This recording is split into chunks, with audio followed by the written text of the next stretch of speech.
कि गर्व न कीजे कभी भूल कर, गर्व किया सो हारा।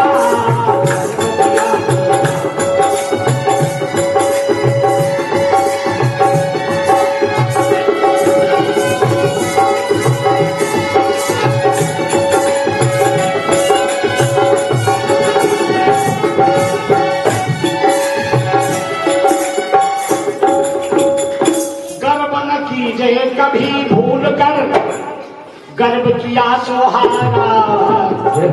और एक दिन गर्व किया रावण ने तो वंश सहित गया।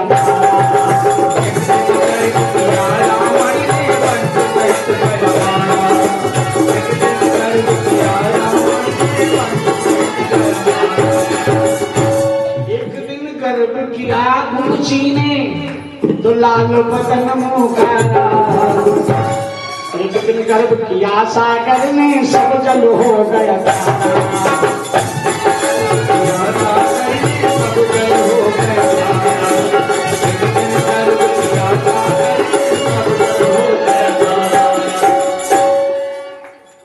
अहंकार हो गया जादू ऋषि कि मैंने बहुत तपस्या कर डाली, बगुली जल कर मर गई। उठाए कमंडल दूसरे दिन चल पड़े किसी गांव में भिक्षा मांगने के लिए। तो किसान के घर में गए, कहा देवी भिक्षाम दे रक्षाम दे। तो देवी देखी तो देख करके फिर अंदर हो गई। आधा घंटा बाद निकले तो बाबा ने आंख उठाई तो किसान की पत्नी ने कहा बाबा हम बगुली नहीं जलकर गिर जाएंगे। अब तो बाबा के पैर के नीचे जमीन खिसक गई। तो कार्य हमने जंगल में किया था, इसको कैसे पता है? बाबा हाथ जोड़ के खड़े हो गए, देवी आप बताओ ये आपको कैसे पता चला?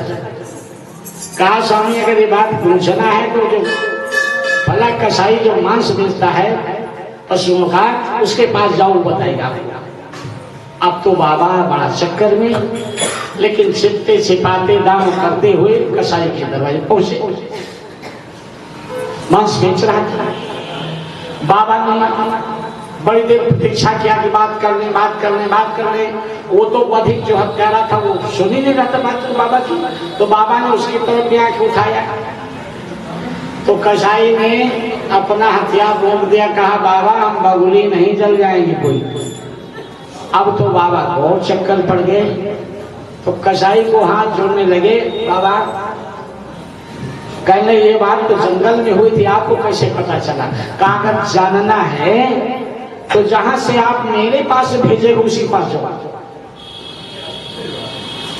उसी किसान की पत्नी पास में आए। पत्नी थी ना, वाइफ थोड़ी थी। हाँ वाइफ में 4 शब्द बताया था ना। चलो नए नए श्रोता जुड़ जाते फिर से समझ लो। पहले लोग कहते थे भैया आपकी कौन है? ये हमारी पत्नी है। और अब बड़े भाव से कहा जाता है ये कौन है आपकी? मेरी वाइफ है। और वाइफ में 4 अक्षर होते हैं। पहला W फॉर विदाउट, बिना, I for information, F for fight और E फॉर एवरी टाइम, किसी समय, बिना सूचना के फाइट करने वाली चीज को। और आप लोग नहीं उसमें से। हाँ आप लोग तो सतियों में से। आपको मैं सतियों में गिनती करता हूँ जो बाला के दरबार में बैठे हैं। और संतों ने लिखा भी है कि बल पर ही सती नारियों के ठहरा भूमंडल सारा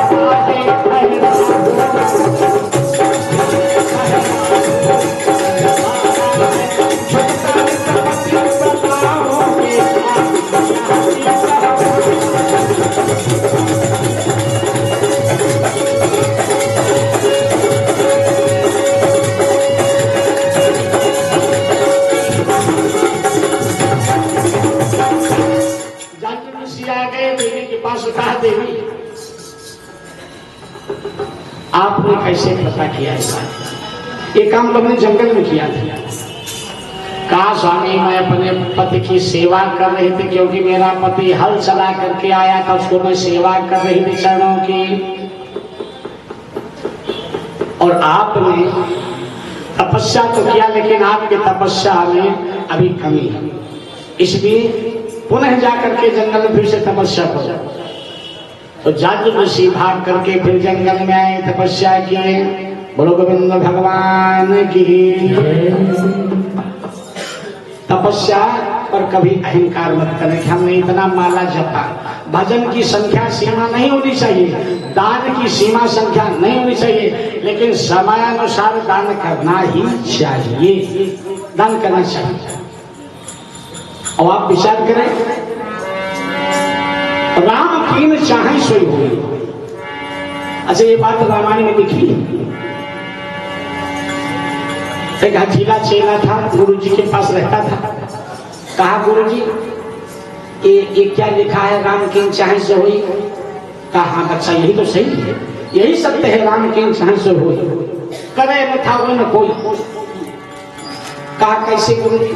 अच्छा, ये गुरु जी थाली रखी और हम नहीं चाहेंगे खाना, तो कहा राम जी खिला दे। कहा, हाँ राम जी खिलाएंगे। राम जी मार मार के खिलाएंगे, राम जी मार मार के खिलाएंगे। हाँ, अब चेला ने कहा, गुरु जी 2 दिन का मौका है और हम नहीं खा रहे, और देखते हैं राम जी कैसे खिलाएंगे। लिया पूरी सब्जी बांधा, गुरु जी ने दिया, आई पूरी सब्जी रखो, और नहीं खाएंगे, नहीं खाएंगे। और भूखा चल दिया जंगल में, और जंगल में गया। उस रास्ते से बहुत कम लोग चलते थे, और एक बरगद का पेड़ था, उसके नीचे कुआं था। मई जून का महीना था, और मई जून का महीना था, तो सोचा जंगल में कोई है नहीं है? अब धीरे धीरे गया तो भोजन निकाल करके रखा, और जैसे निकाला भोजन तो खा तो नहीं पाया। उस जंगल से आवाज, बंदूक की आई, तार तार बंदूक की आवाज शुरू हो गई, और मारे डर के पेड़ पर चिपक के बैठ गया ऊपर। भोजन नीचे और पेड़ पर झपका पड़ा। बदमाश लोग आए,